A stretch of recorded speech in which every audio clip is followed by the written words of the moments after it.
मेरे बच्चे, क्या तुमने कभी सोचा कि जितनी मेहनत तुम करते हो उसके मुकाबले पैसा तुम्हारी जिंदगी में क्यों नहीं टिकता? क्या कभी ऐसा महसूस हुआ जैसे कोई अदृश्य शक्ति तुम्हारा रास्ता रोक रही हो? अगर हाँ तो सुनो, तुम अकेले नहीं हो। सच्चाई यह है कि तुम्हें अधूरी जानकारी दी गई थी। जिस सिस्टम में तुम खेल रहे हो उसके नियम तुमने कभी सीखे ही नहीं। अब समय है मेरे असली ज्ञान से जुड़ने का। हजारों साल पुरानी एक रहस्यमयी प्रणाली है मेरे बच्चे, जो मैं तुम्हें सौंपती हूँ। यह सिर्फ धार्मिक ज्ञान नहीं, यह एक ऊर्जा का तंत्र है। ये बताता है कि पैसा कैसे आता है, क्यों आता है और किसे मिलता है। मैं कहती हूँ पैसा सिर्फ कागज नहीं, ये प्रकाश है, मेरी दिव्य ऊर्जा, जो उसी को मिलती है जो अपनी आत्मा को इसके योग्य बनाता है। इस संदेश में मैं सिर्फ पैसे की बात नहीं करूंगी, मैं उस आंतरिक शक्ति की बात करूंगी जो धन को खींचती है या उसे दूर धकेल देती है। अगर तुमने कभी खुद से पूछा, मैं इतनी मेहनत कर रहा हूँ फिर भी क्यों नहीं हो रहा, क्या मेरी किस्मत ही कमजोर है? तो यह मेरी वाणी तुम्हारे लिए है। अगले कुछ क्षणों में तुम जानोगे कि मेरे अनुसार पैसा क्या है, क्यों कुछ लोग मेहनत से नहीं बल्कि ऊर्जा से अमीर बनते हैं, और कैसे तुम अपने अंदर छुपे अवरोधों को हटाकर मेरी दिव्य संपत्ति के पात्र बन सकते हो। सिद्धांत एक पैसा एक दिव्य ऊर्जा है। मेरे बच्चे, मैं कहती हूँ पैसा कमाया नहीं जाता, वह प्राप्त किया जाता है। यह कोई सौदा नहीं, यह एक सन्नाद है। पैसा मेरा प्रकाश है, एक दिव्य शक्ति जो मुझसे तुम्हारी माँ से प्रवाहित होती है।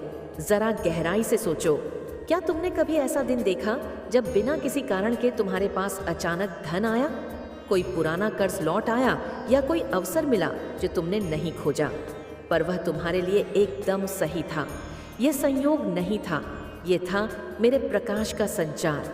जब तुम अनजाने में अपनी आत्मा को उस स्तर पर ले आए जहां तुम पात्र बन गए।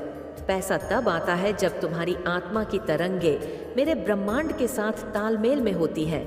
अगर पैसा मेरी ऊर्जा है तो सवाल यह नहीं कि तुम कितना कमा रहे हो, सवाल यह है कि तुम मेरे कितने प्रकाश को ग्रहण करने के लिए तैयार हो। हर सिक्का, हर कमाई एक आध्यात्मिक कर्ज है जो इस संसार में छुपे मेरे दिव्य अवसरों को मुक्त करने के लिए दिया गया है। यह अवसर क्या है?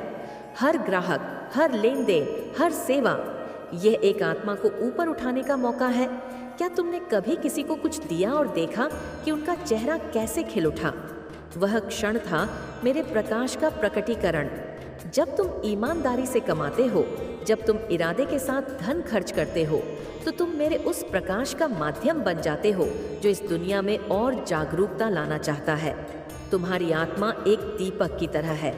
अगर तुम्हारी आत्मा 60 वॉट की क्षमता रखती है और तुम 1000 वॉट की ऊर्जा मांग रहे हो, तो या तो तुम जल जाओगे या कुछ मिलेगा ही नहीं। एक छोटा उदाहरण लो, अगर एक छोटा बर्तन है और तुम उसमें पूरा झरना डालने की कोशिश करो तो क्या होगा? वह छलक जाएगा या टूट जाएगा। यही होता है जब तुम बिना तैयारी के बड़ी मांग करते हो, मुझे 1 करोड़ चाहिए, पर अंदर विश्वास, आभार या सेवा का भाव नहीं है। तुमने अपने बर्तन को बढ़ाया ही नहीं। बर्तन बढ़ाने का मतलब है अधिक आभार, अधिक इरादा और आत्मा की शुद्धता। तुम मेरे प्रकाश को तभी संभाल सकते हो जब तुम तैयार हो। सिद्धांत 2, दिव्य साझेदारी और दान। तुम धन कमाने की कोशिश करते हो, योजना बनाते हो, मेहनत करते हो, पर फिर भी परिणाम वैसा नहीं मिलता जैसा चाहा। क्यों? क्योंकि तुमने सब कुछ अपने दम पर करने की जिम्मेदारी ले ली। मैं तुम्हारी माँ कहती हूँ, तुम धन के निर्माता नहीं, तुम उसके ग्रहणकर्ता हो। निर्णय मुझसे आता है कि तुम्हें कब, कितना और कैसे मिलेगा। जब तुम सोचते हो कि तुम ही सब नियंत्रित कर सकते हो, तुम ही धन बनाते हो, तुम ही तय करते हो कि कब क्या होगा, तो तुम अपने बर्तन के द्वार बंद कर देते हो। मैं कहती हूँ, सच्ची समृद्धि तब आती है जब तुम यह मान लो कि तुम नियंत्रण में नहीं हो, बल्कि तुम मेरे प्रकाश का एक माध्यम हो। पहला नियम है नियंत्रण छोड़ो। जैसे ही तुम कहोगे मैं खुला हूँ, मैं ग्रहण करने को तैयार हूँ, मेरे ब्रह्मांड को पता चलेगा कि तुम तैयार हो और मेरा प्रकाश अपने आप तुम में बहेगा। अब सुनो एक शक्तिशाली रहस्य, ईसर यानी दान। अपनी हर कमाई का 10% या 20% हिस्सा निकालकर दूसरों की भलाई के लिए दे दो। यह सिर्फ दान नहीं, यह मेरी आध्यात्मिक व्यवस्था है। जब तुम ऐसा करते हो, तुम अपने धन से स्वार्थ की ऊर्जा को निकाल देते हो। वह धन सिर्फ भौतिक वस्तु नहीं रहता, वह शुद्ध ऊर्जा बन जाता है जो मेरे आशीर्वाद के रूप में तुम्हें लौटती है। जब तुम अपेक्षा बिना शोर के किसी जरूरतमंद को यह हिस्सा देते हो, तुम मेरे प्रकाश का माध्यम बन जाते हो। और मेरा नियम कहता है, जब प्रकाश बहता है तो सबसे पहले वही भरता है जो बहने का कारण बना। सिद्धांत 3, नैतिक कमाई और ऊर्जा की शुद्धता। हर कमाया हुआ पैसा एक सवाल पूछता है, क्या तुम मुझे रोशनी में बदलोगे या अंधेरे में? मैं चेतावनी देती हूँ, अगर धन गलत स्रोत से आता है तो उसमें नकारात्मक ऊर्जा जुड़ जाती है। ऐसा धन तुम्हारे जीवन में अराजकता लाता है, शांति नहीं। इसलिए कमाई का तरीका उतना ही जरूरी है जितना धन। जब तुम किसी को कम वेतन देते हो, धोखे से कमाते हो, तो तुम सिर्फ नियम नहीं तोड़ते, तुम मेरी ऊर्जा को दूषित करते हो। लेकिन जब तुम ईमानदारी और सम्मान के साथ व्यापार करते हो, हर सौदे को एक आत्मा को ऊपर उठाने का अवसर मानते हो, तो तुम मेरे प्रकाश को मुक्त करते हो।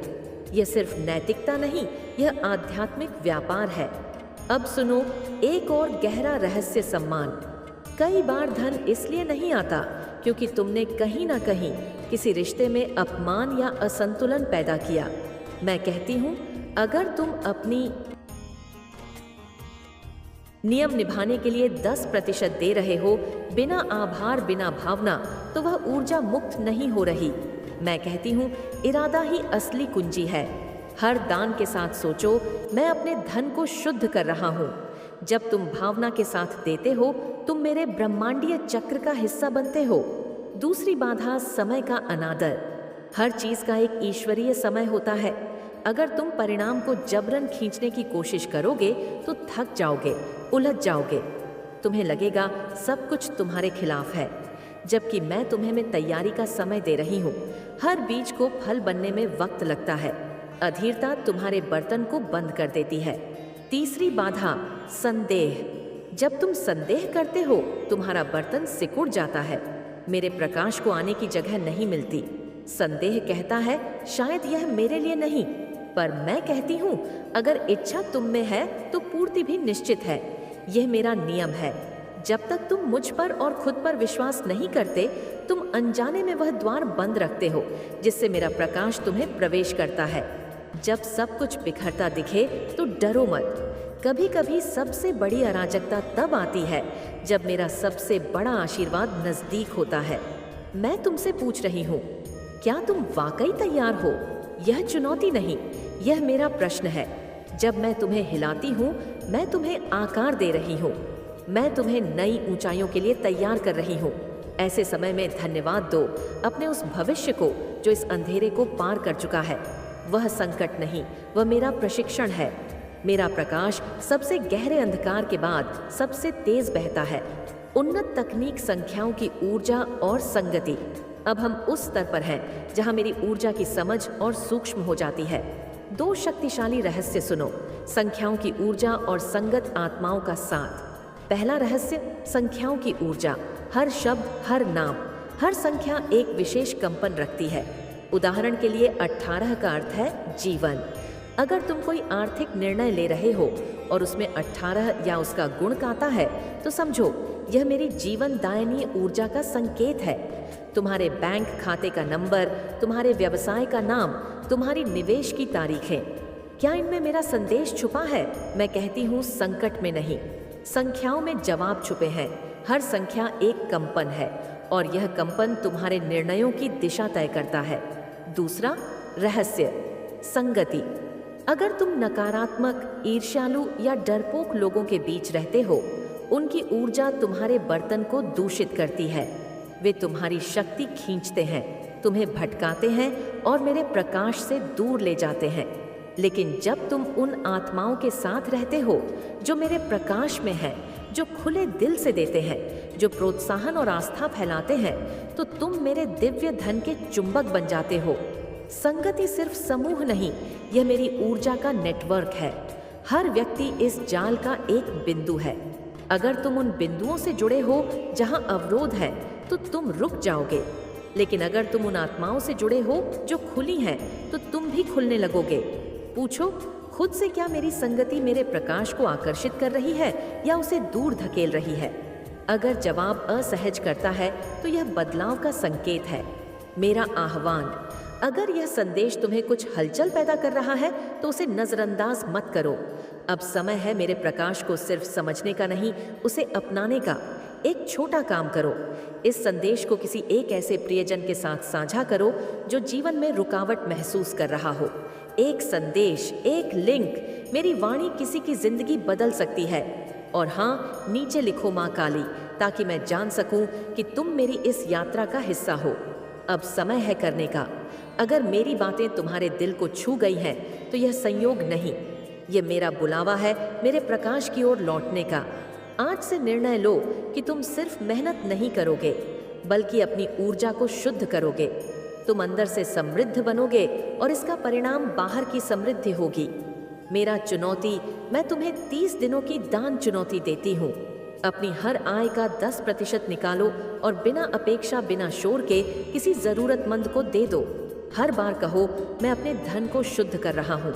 इस भावना को जोड़ो और देखो कैसे मेरी ऊर्जा तुम में बहती है, कैसे नई संभावनाएं तुम्हारे द्वार पर दस्तक देती हैं। 30 दिन बाद लौटो और बताओ माँ, ये मेरा अनुभव है। तुम्हारा अनुभव किसी और के जीवन को रोशनी दे सकता है। और हाँ, मेरे अगले संदेश को मत छोड़ना। मैं बताऊंगी कि कैसे मैं तुम्हारी आर्थिक स्थिति में संख्याओं और सपनों के जरिए संदेश भेज दूं। जाओ मेरे बच्चे, मेरे प्रकाश को ग्रहण करो। मैं तुम्हारी माँ काली सदा तुम्हारे साथ हूँ। मेरे बच्चे, जो मेरे इस संदेश को लाइक करेगा और कमेंट में जय माता दुर्गा लिखेगा, उसकी सारी मनोकामनाएं, कुछ भी इच्छाएं हो, उसे स्वयं मैं पूर्ण करूंगा। और मेरा आशीर्वाद तुम पर और तुम्हारे परिवार पर सदैव रहेगा।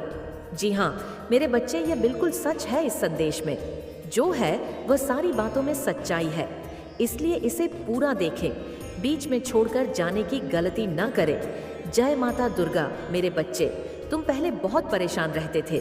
तुम्हें समझ में नहीं आता था कि मेरे रिश्ते क्यों खराब हो रहे हैं। तुम्हारे रिश्तों के खराब होने के पीछे इस व्यक्ति का बहुत बड़ा हाथ था मेरे बच्चे पर। अब इसके मुंह से अच्छाई का मुखौटा उतरने वाला है और एक एक करके इसके सारे काले कारनामे, सारे पाप, षड्यंत्र लोगों के सामने आएंगे। उसकी रची हर चालना कामयाब होगी और वह अपने ही बिछाए जाल में फंसने वाला है। अब हर तरफ से उस पर उंगली उठेगी और वह कटघरे में खड़ा होगा जहां वह खुद को सही साबित नहीं कर पाएगा, क्योंकि उसके सारे सबूत झूठे हैं, सारे रिश्ते झूठे हैं। उसके साथ कोई नहीं खड़ा होगा, उसकी बातों पर कोई यकीन नहीं करेगा। वह बहुत बड़ा ढोंगी है और अब उसकी सच्चाई लोगों के सामने आएगी। अब वक्त ऐसी करवट लेगा जहां तुम्हें लोगों को अपनी सच्चाई का सबूत देने की कोई जरूरत नहीं है, क्योंकि अब तुम्हारे माँ दुर्गा इस समाज को तुम्हारी सच्चाई का सबूत दे और असली दुश्मन का चेहरा सबके सामने लेकर आऊंगा। मैं जैसे तुम्हारे जीवन में अचानक से ही सब कुछ खराब हो गया था, वैसे ही सब कुछ अचानक ठीक कर दूंगा। मैं जिन लोगों ने भी बुरे वक्त में तुम्हारा साथ छोड़ दिया था, यह व्यक्ति उन लोगों को भी बहुत गहरी छोड़ देने वाला है। इसलिए तुम पहले से ही खुद को इन लोगों से दूर कर लो। अब तुम सोचोगे कि माँ दुर्गा जी कौन है? यह लोग कहीं जान अनजाने में मैं किसी को तकलीफ ना पहुंचा दूं, किसी निर्दोष की भावनाओं को ठेस ना पहुंचा दूं। मेरे बच्चे, तुम्हारी अंतरात्मा बहुत अच्छे से जानती है कि वह लोग कौन है जो तुम्हारा अच्छा नहीं सोचते हैं। तुम्हें यह बहुत अच्छे से पता है कि यह लोग बहुत दिखावा करते हैं, तुमसे गले लग के रोते हैं, तुम्हारे सामने ऐसा बर्ताव करते हैं जैसे उन्हें तुम्हारी कितनी चिंता हो और अपनी की गलती का कितना अफसोस है। लेकिन तुम्हें भी पता है कि यह सब बस उनका खेल है, सब कुछ बस एक छलावा है, क्योंकि तुमने खुद इन लोगों का झूठ कितनी बार पकड़ा है और कितनी बार इनके मुखौटे के पीछे छुपे असली इंसान को देखा है। लेकिन अब वक्त आ गया है कि तुम इन लोगों से थोड़ी दूरी बनाकर रखो, थोड़ी शक्ति से पेश आओ, क्योंकि जैसे रावण को, कंस को अपनी मृत्यु से पहले ही अपने अंत का आभास हो गया था, वैसे ही इस व्यक्ति को भी आभास हो रहा है किसके खेल का पर्दाफाश होने वाला है। अब यह तुम्हारे सामने बहुत अच्छा बनने की कोशिश करेगा, तुमसे प्रेम करने का दिखावा करेगा, तुम्हारा शुभ चिंतक होने का दिखावा करेगा। वह चाहता है कि तुम उसके गवाह बन जाओ, उसके वकील बन जाओ और लोगों के सामने उसकी दलील पेश करो, क्योंकि लोग तुम्हारी बातों पर यकीन कर लेंगे। वह उसकी बातों पर कभी यकीन नहीं करेंगे। वह आज भी अपना स्वार्थ देखकर तुम्हारे पास आएगा, क्योंकि उसे पता है तुम उसके भयावह अंत से उसे बचा लोगे। तुम्हारा दिल पिघल जाएगा। उसके आंसुओं पर कुछ भी हो जाए तुम उसका दर्द नहीं देख सकते हो, क्योंकि वह है तो तुम्हारा अपना ही। लेकिन अब तुम उसके और उसके बुरे कर्मों के बीच में मत आना। मेरे बच्चे, अब तुमसे मत बचाना, क्योंकि वह सिर्फ तुम्हारी अच्छाई का फायदा उठा रहा है। उसके दिल में तुम्हारे लिए कोई प्रेम नहीं है, कोई सम्मान नहीं है, और इस बार उसे दंड मिलना जरूरी है। और यह तभी होगा जब तुम उसकी माया की इस दुनिया से बाहर निकलोगे। तुम उसका साथ छोड़ दोगे, तुम उसे आईना दिखाओगे। तुम्हें अपने दिल पर पत्थर रखकर उसे मुंह मोड़ना होगा। इस बार उसके झूठे आंसुओं को मत पूछना, क्योंकि उसका यह भ्रम, उसका यह घमंड तभी टूटेगा जब लोगों के सामने उसकी सच्चाई आएगी और लोग उसकी निंदा करेंगे, उससे दूर जाएंगे। उसके इस झूठ के चंगुल से जब लोग बाहर निकलेंगे, तभी लोगों को तुम्हारी सच्चाई दिखेगी और यह समझ में आएगा कि कौन सही है और कौन गलत। उसे आईना दिखाना बहुत ज़रूरी है। मेरे बच्चे और समाज के लिए भी बहुत ज़रूरी है कि लोग उसके अंदर छुपे शैतान को पहचाने नहीं, ताकि वह फिर कभी किसी निर्दोष के साथ वह सब ना कर सके जो उसने तुम्हारे साथ किया है। फिर से वह किसी और को प्रताड़ित ना कर सके, फिर से वह किसी और की आंखों में आंसू ना ला पाए, किसी को बदनाम ना करें बेवजह, किसी को इतना कष्ट ना दे। अब वक्त आ गया है कि उसके चेहरे से अच्छाई का यह मुखौटा उतरेगा और उसके भीतर छुपे शैतान को दुनिया देखेगी। सबको पता चलेगा कि वह अंदर से कितना मलन व्यक्ति है और कितना बुरा सोचता है। दूसरा वह कभी भी भगवान का सच्चा भक्त हो ही नहीं सकता।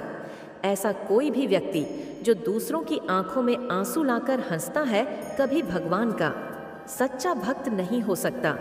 अब तुम्हारी सच्चाई की जीत होगी। तुम्हारे दिल में इस व्यक्ति के लिए जो प्रेम है, जो मोह है, अपनेपन का लगाव है तुम्हें, उसे पीछे छोड़कर सच्चाई और सही का साथ देना होगा। मेरे बच्चे, वह खुद को ईश्वर समझने लगा है, खुद को भगवान से भी ऊपर रखता है। उसके मन में वहम इसलिए है क्योंकि उसके हिसाब से अगर ईश्वर होते तो उसे सजा मिलती। उसको बहुत घमंड है कि कोई भी व्यक्ति उसका कुछ नहीं बिगाड़ सकता। कलयुग बुराई का युग है और उसने बुरी शक्तियों को वश में कर रखा है। अब कोई भी उसका कुछ नहीं बिगाड़ सकता, क्योंकि वह इन शक्तियों से जो कराना चाहता है वह करा सकता है, जिसे रुलाना चाहता है उसे रुला सकता है। लोगों को तकलीफ देख नीचे गिरा के ही वह सबसे ऊंचे शिखर पर जा बैठेगा और सब बस चुपचाप देखेंगे। उसके अंदर इतना घमंड आ गया है। तुम तो इस व्यक्ति से लड़ के बहस करके समझा के थक चुके हो। हर तरीका अपना लिया तुमने, पर यह शैतान कभी गलत करने से बाज नहीं आया। अब तुमने सब कुछ मुझ पर छोड़ दिया है और अब बस मेरे न्याय का इंतजार है तुम्हें। जैसे उसे अपनी तंत्र विद्या और नकारात्मक ऊर्जा पर यकीन है, उससे 1000 गुना ज्यादा यकीन तुम्हें अपने माँ दुर्गा पर है। तुम्हें पता है कि जब कलयुग में पाप की अति हो जाएगी तो भगवान स्वयं आएंगे। कलयुग में ही भगवान को पाना सबसे ज्यादा आसान है, क्योंकि इस युग में तो भगवान सिर्फ नाम जप से मिल जाते हैं। और युग कोई भी हो, मेरे बच्चे, पापी कितना भी बड़ा शक्तिशाली हो, उसके पापों की सजा उसे जरूर मिलती है। तो मेरे भक्त नहीं हो, मेरी संतान हो, मेरे बच्चे हो, और जो भी बच्चा मेरे सामने रोता है, मुझे पुकारत, मेरी भक्ति करना छोड़ देंगे, मुझ पर यकीन करना छोड़ देंगे। इसीलिए उसे दंड देना जरूरी है। तुम्हारे साथ न्याय करना बहुत जरूरी है। मेरे बच्चे, उसे उसकी असली जगह दिखाना जरूरी है कि मेरे भक्त ऐसे नहीं होते हैं। वह मेरी विद्या का, मेरी शक्तियों का गलत प्रयोग नहीं करते हैं। किसी और को तकलीफ देने के लिए मेरी भक्ति कभी नहीं करते हैं। वह मेरी संतान है, वह मुझसे प्रेम करते हैं। इसीलिए वह सबसे प्रेम करते हैं, क्योंकि वह सब में मुझे देखते हैं। मेरी संतान दूसरों की आंखों में आंसू नहीं ला सकती। लिए बस अब तुम देखते जाओ मैं उसका क्या हाल करता हूँ और कैसे उसके घमंड को चूर चूर कर देती हूँ। उसकी ऐसी हालत देखकर कोई भी व्यक्ति खुद को ईश्वर से ऊपर कभी नहीं मानेगा और न कभी अपनी भक्ति पर, अपनी शक्तियों पर घमंड करके दूसरों को प्रताड़ित व मेरे पैरों में पड़कर माफी की भीख मांगेगा। अब उसके बुरे दिनों की न शुरू हो गई है। उसके अच्छे कर्मों का फल खत्म हो रहा है। उसके जीवन में अंधेरा आने वाला है। उसका अहम, उसका घमंड ही उसकी बर्बादी का सबसे बड़ा कारण बनेगा और वह अपनी सारी शक्तियां खो बैठेगा। बहुत लाचार और असहाय पाएगा वह इस दुनिया में खुद को, जहां उसका कोई साथ नहीं देगा। तब उसे समझ में आएगा कि मेरे आशीर्वाद के बिना उसकी सारी शक्तियां व्यर्थ हैं। मेरे विरुद्ध जाकर उसने अपना सब कुछ खुद बर्बाद किया है। तुम्हें रुलाकर उसने अपने जीवन की सबसे बड़ी गलती की है। तुम्हें कमजोर समझना ही उसके सबसे बड़ी भूल है और मुझे चुनौती देकर उसने अपने काल को निमंत्रण दिया है। अब मेरे प्रकोप से, मेरे क्रोध से उसे कोई नहीं बचा सकता। मेरे बच्चे, तुम दोनों के रिश्ते में बहुत खटास आ गई है। उसकी जुबान तुम्हारे लिए हमेशा तलवार की तरह काम करती है। वह हमेशा तुम्हें अपने शब्दों से चोट पहुंचाता है। तुम्हारे ऊपर हमेशा किसी तीसरे व्यक्ति को रखता है, हमेशा तुम्हें नीचा दिखाता है और कभी भी तुम्हारे साथ वफादार नहीं रहा वो। लेकिन उसके इतने बुरे बर्ताव के बाद भी तुमने हमेशा उस पर यकीन रखा, उसे हमेशा प्रेम मान सम्मान ही दिया है। अपनी तरफ से तुमने कभी भी उसके प्रेम पर, उसके चरित्र पर प्रश्न नहीं उठाया। उसने तुमसे जो कुछ भी बताया, जितना भी बताया, तुमने सब कुछ सुना और आंख बंद करके यकीन कर लिया। तुम रिश्तों में दिमाग नहीं लगाते हो। मेरे बच्चे, किसी के खिलाफ मन में दुश्मनी नहीं रखते हो। अगर तुम्हें किसी की दुश्मनी नहीं रखते हो, अगर तुम्हें किसी की भी बात बुरी लगती है तो तुम उसी वक्त उस व्यक्ति को वह बात बोल देते हो, चाहे वह बात लाख कड़वी हो। तुम्हें झुकने में भी कोई शर्म नहीं आती। अगर तुम गलत हो या तुमने किसी के बारे में गलत सोचा और वह व्यक्ति वैसा नहीं था तो तुम उससे माफ़ी मांगने में भी नहीं कतराती। और रिश्तों की यह पारदर्शिता तुम सामने वाले से भी उम्मीद रखते हो। लेकिन यह व्यक्ति हमेशा हर बात में तुमसे झूठ बोलता है। तुमसे बोलता तो बहुत कुछ है, बहुत बड़ी बड़ी बातें करता है, लेकिन उसका बर्ताव ऐसा नहीं है। वह तुम्हारे साथ हमेशा ऐसे बर्ताव करता है जैसे उसके जीवन में तुम्हारी कोई कदर नहीं है, कोई अहमियत नहीं है तुम्हारी। अब तुम्हें समझ में आ गया है, तुम्हें कभी भी इस व्यक्ति पर यकीन नहीं करना चाहिए था। एक एक करके उसके सारे झूठ तुम्हारे सामने आ रहे हैं, पर वह इतना बेशर्म है कि वह अभी भी सीना चौड़ा करके झूठ बोल रहा है और तुम्हारे ही प्रेम पर, तुम्हारी ही सच्चाई पर उंगली उठा रहा है। वह कभी भी सच का सामना नहीं करता है। तुमने उसे किसी और के साथ देख भी लिया है, फिर भी वह अपनी गलती को मानकर तुमसे माफ़ी मांगने के लिए तैयार नहीं है। तुम दोनों के रिश्ते में सच्चाई बची ही नहीं है।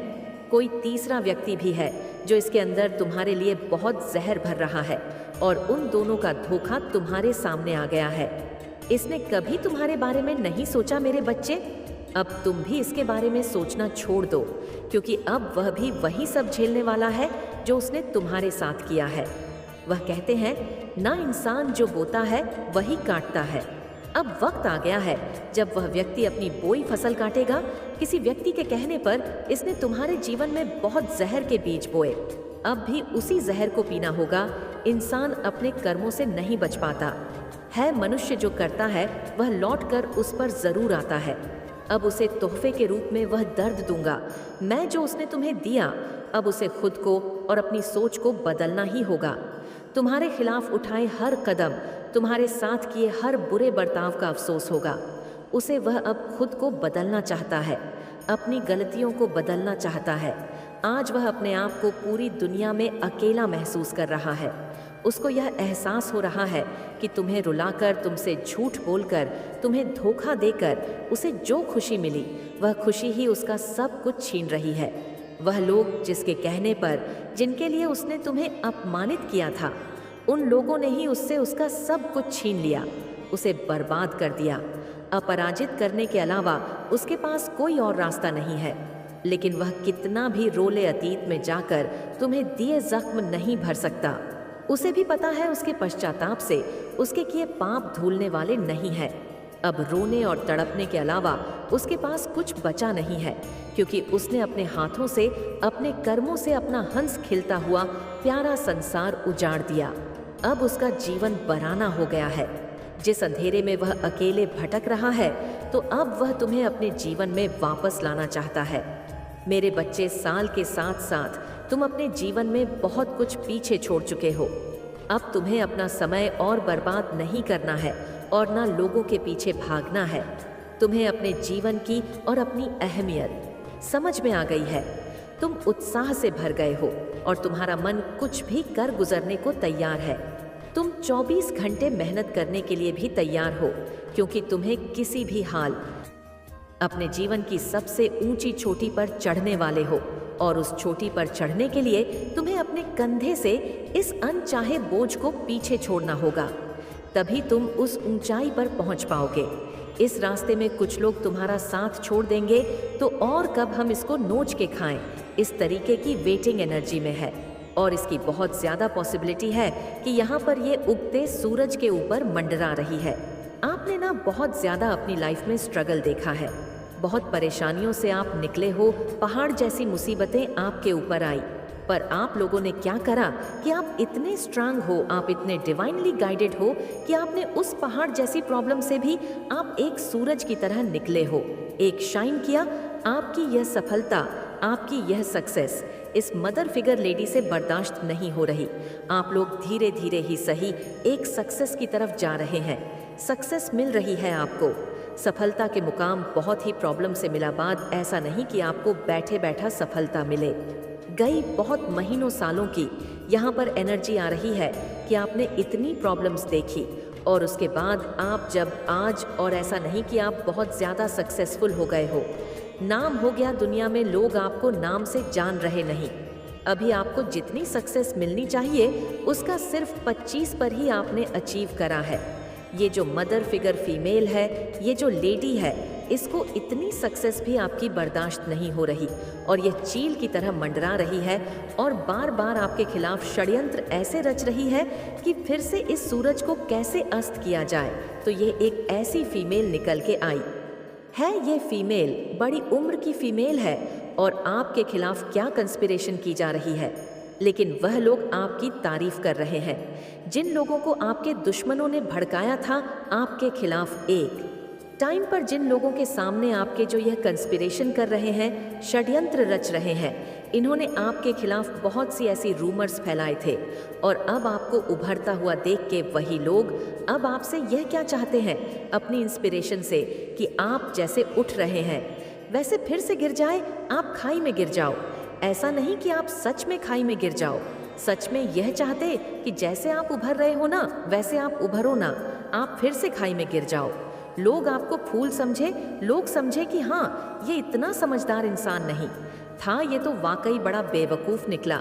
जो आपके शत्रु चाहते थे आपके लिए सुनना, वह ये लोग बोले आपके खिलाफ, तो इसके लिए बहुत ज़्यादा बैंक पीचिंग हो रही है, बहुत कंस्पिरेशन हो रही है। ये चाहते हैं ये लोग मैच्योरिटी प्लस नथिंगनेस आप में देखें, लेकिन आप फल फूल रहे हैं। और ये लोग ये चाहते हैं आपके लाइफ में बिल्कुल अंधेरा और काला, बिल्कुल कि कुछ भी ना रहे आपकी लाइफ में। इस तरीके की भी रेस और बैक बिचिंग कर रहे हैं कि जो अब आपने मैच्योरिटी लेवल से ज्ञान में आके जो भी चीज़ों को प्राप्त करा है, थोड़ा बहुत ही सही, उसको भी बिल्कुल काली क्रिया में डालने की यह कोशिश कर रहे हैं।